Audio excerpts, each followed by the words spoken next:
Hello and welcome to today's Medicinal Monday. I'm Dr. Susanna Alter. And I'm Dr. Benjamin. And we're both naturopathic doctors who support individuals in reversing disease and reclaiming optimal health through whole food plant-based nutrition and mind-body medicine. So today we're answering the question to fast or not to fast, and really what are the benefits of fasting and why might you choose to fast, and different types of fasting. Water fasting, juice fasting, intermittent fasting, time-restricted eating, all sorts of fasting happening in the world. So we're going to crack into this. But first, I'm just going to check with Susanna to see if we have announcements, because I know we do. We always do. Yes, we do. So the big news today is that registration for our next Whole Food Plant-Based Challenge will be up at the end of the evening, and it is our Energy Upgrade series. We're really excited about this one. We're going to be talking about producing energy, which really builds on our metabolism conversation that we've had in a previous challenge. But there's a lot more to energy and maintaining energy than just having a healthy metabolism. Yes.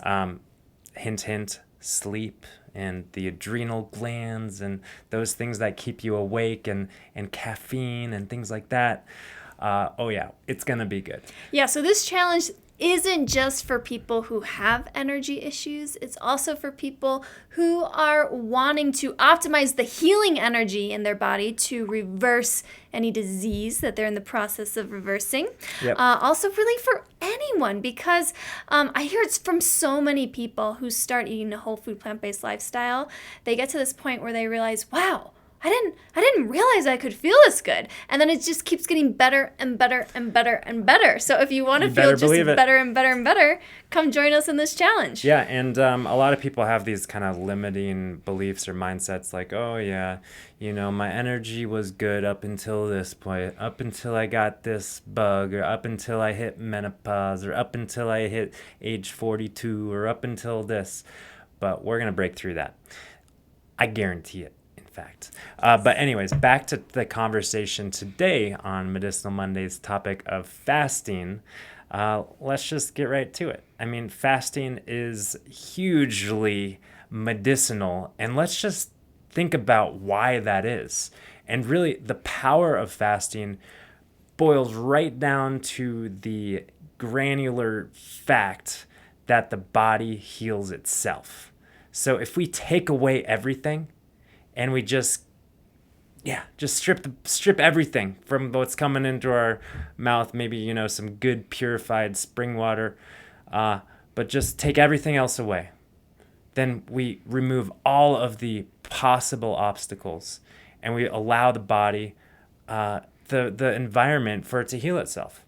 So that can be hugely beneficial for a lot of things. And really the processes that happen physiologically, biochemically, are along the lines of autophagy, which is the self-digestion. Literally, that's what autophagy means, digesting oneself, which really equates to kind of taking out the trash, cleaning up old cells and old debris, and allowing your body to really just clean up shop, clean up house. And of course, this can be hugely beneficial in the context of cancer and autoimmunity and various conditions. But let's face it, let's get right to the second point. Fasting isn't sustainable, right? It's not really consistent with life. Where we fast very intentionally for a period of time, and then we've got to eat. Right? Then we've got to break the fast. Then we got to fuel our body. Then we got to create an abundance of cellular energy so that we can maintain our lives. And of course, we do that in no other way than eating whole plant foods, ideally, right? So a lot of people, I guess what I'm getting at, a lot of people go into like fasting mimicking diets and calorie restriction, or just a straight on water fast or juice fast for some period of time. And then the pendulum swings back to some less than optimal kind of lifestyle diet. you know, and really what we're pointing towards is, okay, yeah, we can fast if we choose, and there might be reasons to do so. But really, what are we doing 99% of the time, or 98% of the time, or 96.4% of the time? And ideally, we're fueling ourselves optimally.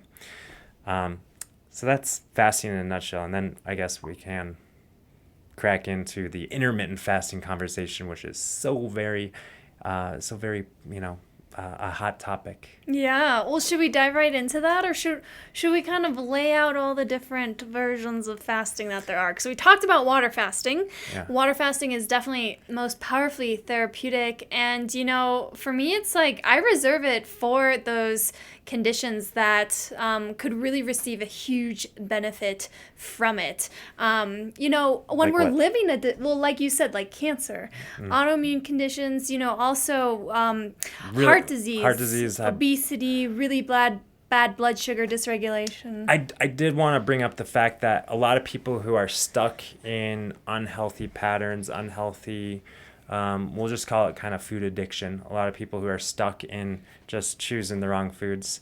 A fast can be a great reset button. There's other ways to press a good reset button, like the Alter Health Cleanse that we like to do. That's stripping out all processed foods, all salt and oil and sugar, and all the things that can kind of grasp us into craving those kind of things. So yeah, but water fasting, it's kind of the ultimate reset button. Yeah, and also, just to put it out there, there's wonderful water fasting centers where, like, for example, True North. That's the one. That's the one. That's the one. They really know what they're doing there. They know what they're doing. And then the cool thing is that they do the water fast, and then they don't just like kick you out the door. They ease you into whole food plant-based eating, because that is the way to sustain the benefits of water fasting. Water fasting doesn't really do us that much good. Like I said, reiterating myself, if we just do some 10-day, 20-day, 40-day, 80-day fast and then go binge on pizza and potato chips and beer, sure, like, it's an experience. We might have some visions, we might have some insights, but let's focus on the sustainability and optimization of our health in a more longevity focused way. That's our intention, at least. That's the big point we like to make. Yeah, and so I guess next down the line, there's, like you said, the fasting mimicking diet, which is I see Steven in here, and I know he's done it. It's a popular thing. Essentially what it does is it kind of mimics the effects of fasting with a small amount of calorie intake. So we're kind of sort of eating, kind of sort of doing our thing, but it's designed to kind of keep us in that fasted state, essentially, which is kind of like an oxymoron, but the scientists say that it works, right? Yeah. Once again, something you would only want to do really intentionally, because it's interesting. I think of how many people on this earth are pretty close to eating a fasting mimicking diet every day, just restricting calories so severely, and how over time, of course, that's going to lead to depletion, a decrease in energy production. And of course, it goes without saying that when we're fasting, when we're doing a fasting mimicking diet, we just need to point out the fact that the metabolism, very, very rightfully so, slows down so that you survive. If your metabolism kept up at the speed that we want it to while we're not eating, or while we're eating very small amounts of calories, then we would completely deplete ourselves in a matter of days. Where in actuality, most human beings could easily survive without any sustenance. And I mean survive. I'm not talking about thriving. I'm talking about surviving for months without any food. And that has been the case for much of humanity throughout the course of history. Yes, but then should we go into intermittent fasting now? Yeah, I mean, unless I think that's kind of water fasting in a nutshell. If you want to know more, if you want to have an experience, definitely go to True North, in Santa Rosa, California. It's an inpatient kind of resort-like thing. And you don't even have to be sick to go there. You don't even have to be healing anything. You can just go there for a good reset. I never have. It's kind of on my list still. But I heard really good things from colleagues and all sorts of people. So anyway, the next kind of topic, which is so many people have experience and questions, and what about intermittent fasting, and not, otherwise sometimes referred to as time restricted feeding, where you choose a window and then you consume all your calories within that window, and the rest of the day, the rest of the night, the rest of the window, you're not eating. And common, you might hear people talking about 16-8 kind of thing, where you're fasting for 16 hours and eating for 8 hours, or maybe a 24, or maybe a 14-10. You can do the math, right? And really what we see this kind of thing as is just kind of normal healthy eating. And I think, 16-8 is kind of like on the more extreme kind of thing. 24 is more extreme than that. But really, a healthy eating window is usually like, 10 hours or 8 hours, 8 to 10 hours, really where we're fasted, quote unquote, for about 14 hours, give or take an hour. There have been some studies that have determined that the magic number is really 13 hours, at least 13 hours of being fasted, allowing for your body to continuously take out the trash and clean up shop, and for your liver function to optimally turn on and detoxify, and these sort of things. Really hugely beneficial, especially that study is looking at the recurrence of cancer and how fasting for 13 hours a day really dropped the recurrence rate of cancer. Now, of course, there's so many other things that you can do. And then the big question is, all right, when you're not fasting, what are you eating?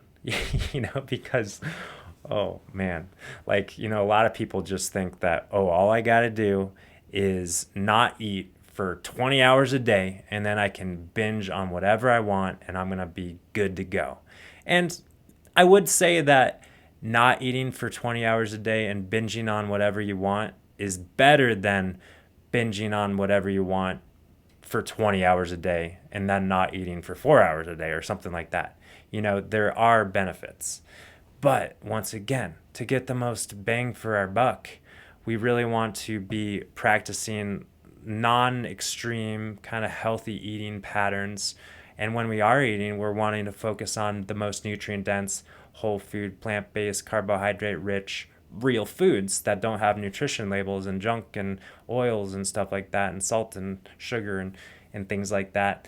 But yeah, we don't need to go extreme about our intermittent fasting window. And the interesting thing is, it goes without saying that a plant-based diet, and if you've tuned in and done, some challenges with us, you've learned the biochemistry of how carbohydrates are the preferred fuel for our cells. And when we are eating a plant-based diet, we are inherently eating a carbohydrate-rich diet, hopefully, right? Unless we're eating a lot of oils and stuff. And those carbohydrates are clean-burning, fast-burning fuel sources. So they're efficiently and cleanly converted into cellular energy, which means that we actually don't want to go too long without food, because then we're going to be depleted. Then we're going to be depleting all of the carbohydrate-rich foods that are, we need more food. We need more food. And also these plant-based foods are more nutrient dense. Put another way, they're less carbohydrate or less calorie dense. So it's like we actually need to be stoking the fire a little bit more often. And I've been rambling, but I've got even more things to say. I was just but thinking, just what's left for me to say now? Oh, there's a lot left to say, but I'll let Susanna interrupt, or I'll just shut up. Well, yeah, I would like to drive this point home a little bit, because maybe you've heard us say this before, that the number one pitfall, plant-based pitfall, we see people fall into, especially if they're new to plant-based eating, is just not eating enough. And that's because plant-based foods are more nutrient dense, which means they're inherently less calorically dense. And it can take some people some time to kind of adjust what is a normal eating volume or food volume for them to take in a meal. If we're used to seeing, a breast of chicken and a little side of broccoli and a little side of rice, then if we translate that to the same volume of plants on our plate, we're going to be robbing ourselves of a lot of energy, a lot of calories. Yeah. And so, when we're talking about intermittent fasting, if we have a really, really short window of feeding, then it's going to be actually even harder for us to make sure we're getting all the food, all the energy, all the nutrients we need. We can do it. Personally, I'm about 14 to 16 hours. I think, Susanna, you're about still 14 to 16 hours of fasting. Yeah. And we do it. We get 2,500, 3,000 calories for me when I'm active. Yeah. Maybe even more. But I'd say that the more restricted kind of schedules we see of, for example, eating only in a 4-hour window or a 3-hour window. That's tough. These patterns I see are more popular with the keto or paleo communities, where you can just kind of drink down the oil if you want to. But is that going to be what's best for our overall metabolism and health? No. We would argue no. Well, it's not really an argument. It's a scientific, validated statement.